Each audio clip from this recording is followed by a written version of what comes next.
तो last video के अंदर हम लोग ये देख रहे थे, ये वाला क्वेश्चन सॉल्व कर रहे थे। थोड़ा सा मेमोरी का इशू आ गया, मेमोरी फुल हो गई, इसलिए वीडियो बंद हो गया था।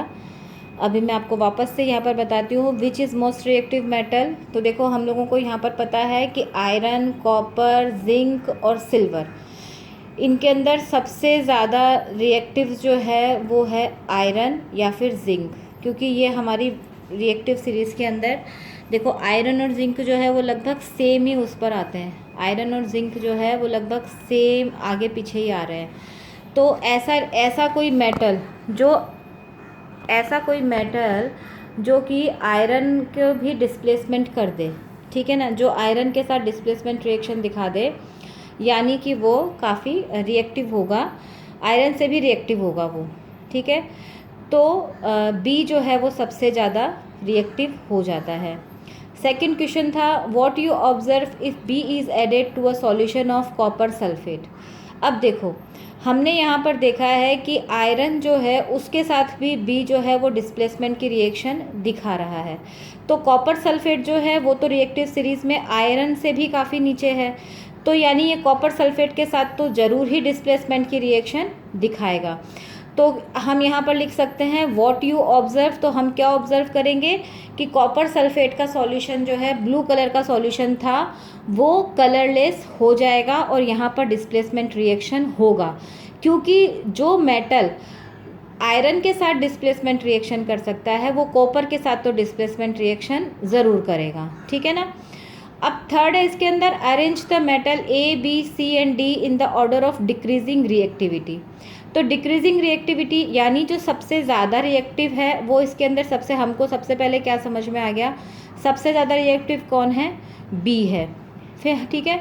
और उसके बाद जो रिएक्शन है आप इसमें देखो कि एक ऐसा है जो देखो नो रिएक्शन, सी जो है, ए और बी तो हम लोगों ने देख लिया, सी को आप देखो कि आयरन के साथ भी कोई रिएक्शन नहीं कर रहा है, ये कॉपर के साथ कोई रिएक्शन नहीं कर रहा है, ये जिंक के साथ भी कोई रिएक्शन नहीं कर रहा है, ये सीधा जाकर के सिल्वर के साथ डिस्प्लेसमेंट, यानी रिएक्टिव सीरीज़ के अंदर ये काफ़ी नीचे होगा, यानी सिर्फ सिल्वर से जस्ट एक ऊपर होगा, लेकिन आयरन कॉपर सबसे नीचे होगा ये।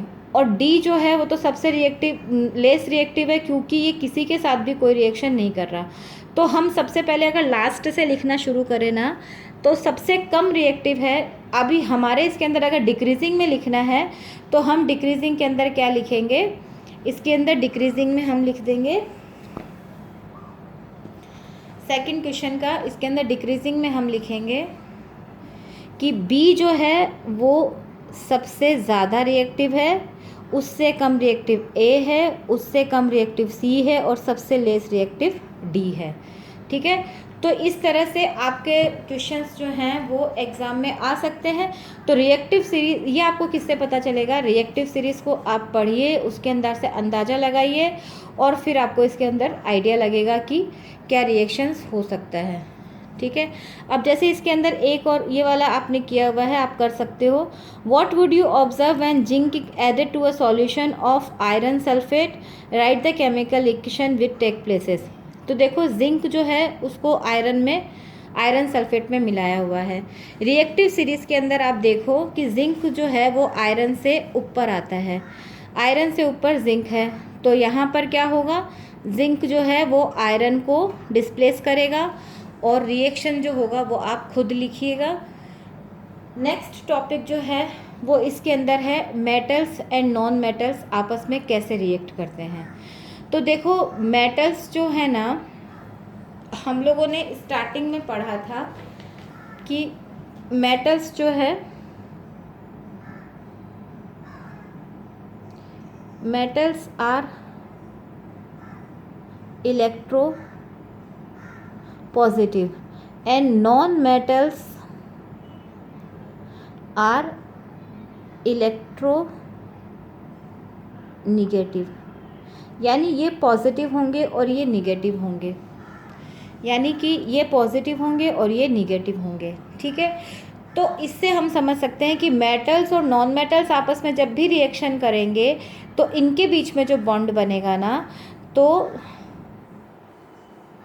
When metals and non metals react they form ionic bond, ठीक है ना। ये आयनिक बॉन्ड बनाएंगे, यानी यहाँ पर इलेक्ट्रॉन्स की शेयरिंग नहीं होगी, इलेक्ट्रॉन्स का ट्रांसफ़र होगा। मेटल्स जो है वो इलेक्ट्रॉन्स दे देंगे और पॉजिटिव हो जाएंगे, और नॉन मेटल्स जो है वो इलेक्ट्रॉन्स को ले लेगा और निगेटिव हो जाएगा, और ये प्लस और माइनस आपस में मिलकर के आयनिक बॉन्ड बना करके नॉन मेटल्स और मेटल्स का एक सॉल्ट बन जाएगा, ठीक है। तो ये हमेशा हमको ध्यान रखना है कि मेटल्स और नॉन मेटल्स जो है वो आयनिक बॉन्ड बनाते हैं। आयनिक बॉन्ड जो है ना वो सबसे ज़्यादा स्ट्रॉन्ग बॉन्ड होते हैं। उसके बाद कोवैलेंट बॉन्ड होते हैं जिसके अंदर इलेक्ट्रॉन की शेयरिंग होती है। तो ये हमें हमेशा याद रखना है। आपके अंदर अभी इस बुक में इतना कुछ नहीं दिखाया है। सबसे पहले मैं आपको इसके अंदर जैसे कि इलेक्ट्रॉन की जो शेयरिंग होती है ना उसके बारे में मैं आपको बता दूं कि जैसे हमको अगर रिएक्शन लिखनी है, जैसे अगर सोडियम जो है वो क्लोरीन के साथ रिएक्शन कर रहा है और ये क्या बनाता है, NaCl बनाता है, NaCl बनाता है। देखो सोडियम जो है ना इसका इलेक्ट्रॉनिक कॉन्फ़िगरेशन आपके इलेक्ट्रॉनिक कॉन्फ़िगरेशन जो है वो आपके बाद में आएगा, चैप्टर में आएगा। देखो सोडियम जो है सबसे पहले आप ये देखो कि सोडियम जो है ना उसका एटॉमिक नंबर है 11, ठीक है। तो 11 एटॉमिक नंबर है, तो इसका इलेक्ट्रॉनिक कॉन्फ़िगरेशन होगा